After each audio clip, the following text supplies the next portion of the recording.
Oke, halo semuanya, kembali lagi bersama gue Rafiko El Nino. Dan gue lagi di depan salah satu masjid yang lagi dibangun. Ya, semoga cepat selesai ya. Ya, kali ini gue mau membahas mitos-mitos yang beredar di kalangan masyarakat tentang Kalimantan yang belum tentu benarnya ya. Mitos itu adalah sesuatu hal yang belum tentu benar, tapi banyak dipercayai atau diyakini oleh masyarakat gitu kan. Yang pertama, mitos bahwa kalau kita di Kalimantan terus disukain dengan gadis sini atau perempuan sini, maka kita yang dari luar Kalimantan itu nggak bisa pulang. Nah, kira-kira itu mitos atau fakta? Setelah gue melakukan melakukan penyelidikan, ternyata tidak benar gitu. Tapi tidak benar itu terkait mitosnya ya, terkait mitosnya bahwa itu ada hubungannya dengan gangguan jin, pelet atau mistis dan lain sebagainya lah pokoknya. Sebenarnya masalahnya bukan di situ cuy.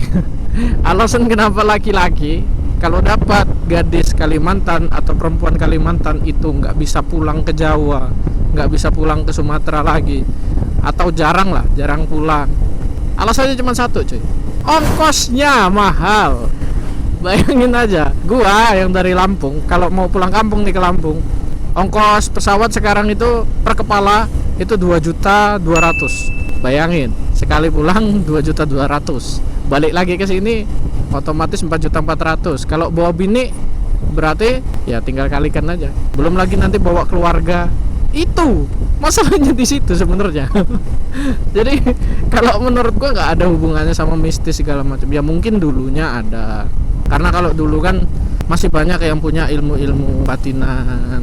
Banyak juga orang yang kalau sakit tuh perginya nggak ke dokter tapi ya ke dukun. Tapi itu dulu. Karena seiring zaman generasi-generasi muda kan udah nggak ada lagi yang mau dengan ilmu-ilmu kayak gitu. Otomatis tidak ada penerusnya lah gitulah bahasa gua.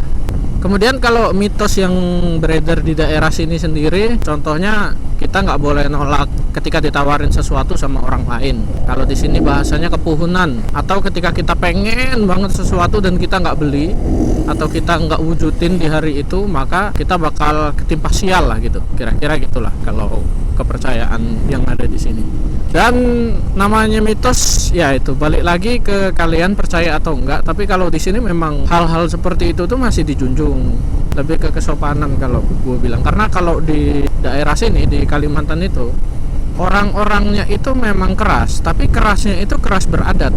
Beda dengan di tempat gua sana ya, di daerah asal gua, orangnya itu kerasnya keras dalam hal komunikasi, logat, pendidikan dan lain sebagainya, tapi bukan dengan adat. Nah, mereka lebih keras itu keras untuk membuat kita itu jadi kuat gitu. Kalau di sini kerasnya keras adat. Contoh lagi, kalau misalnya di sini ada kasus pelanggaran norma gitu. Nah, di sini hukum yang berlaku yang pertama itu hukum adat. Jadi bukan langsung kita bawa ke kepolisian gitu, enggak. Biasanya di sini kita ada diskusi adat dulu. Nah, setelah dari situ baru diputuskan. Kalau sudah nggak bisa diselesaikan secara adat, secara musyawarah, baru dibawa ke ranah hukum. Nah, kurang lebih kayak gitu. Selanjutnya ada mitos yang gua nggak percaya, tapi gua sering was-was juga. Karena di sini ada mitos yang bilang gini, ketika kita itu bawa daging atau telur atau masakan yang ada dagingnya atau ada telurnya dan kita lewat di hutan, maka di atas makanan kita itu harus kita letakkan daun. Daunnya bebas, mau daun apa aja, tapi kalau bisa daun yang bertulang cabang.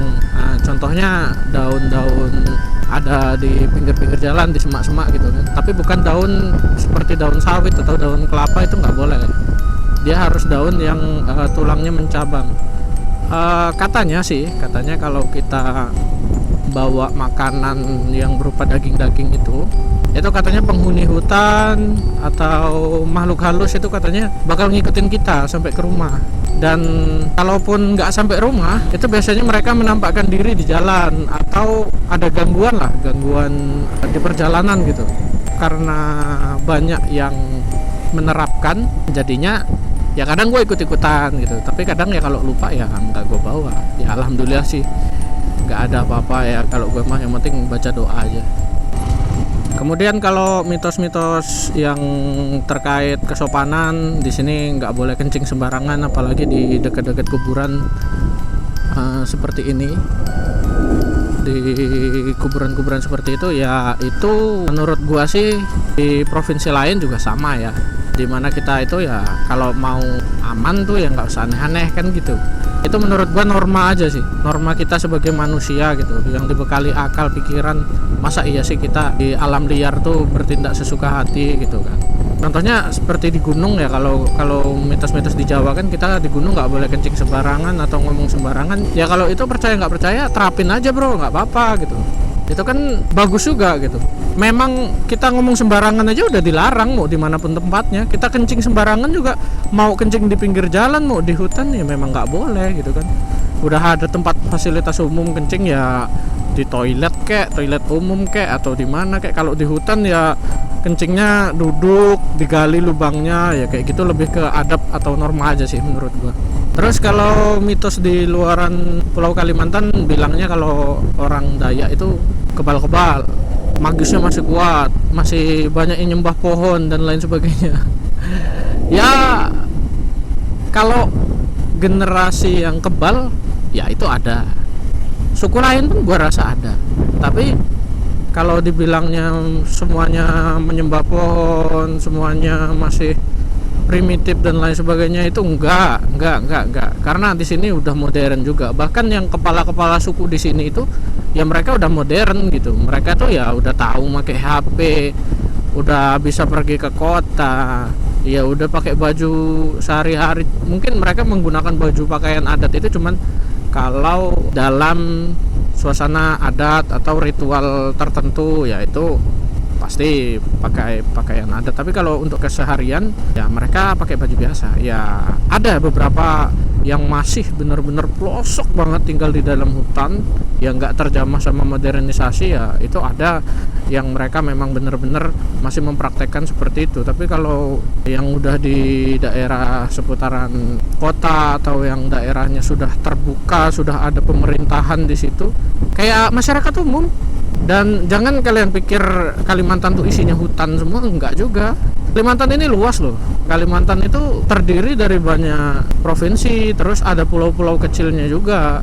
Salah satu kota besar yang paling dekat dengan posisi gue sekarang itu ada kota Pontianak, di mana dia adalah ibu kota dari Kalimantan Barat. Kemudian ada kota Palangkaraya yang itu adalah ibu kota dari Kalimantan Tengah. Kemudian ada Banjarmasin, yaitu ibu kota dari provinsi Kalimantan Selatan. Nah, untuk kota-kota kecilnya banyak juga. Contohnya yang paling dekat dengan gua itu namanya Pangkalan Bun.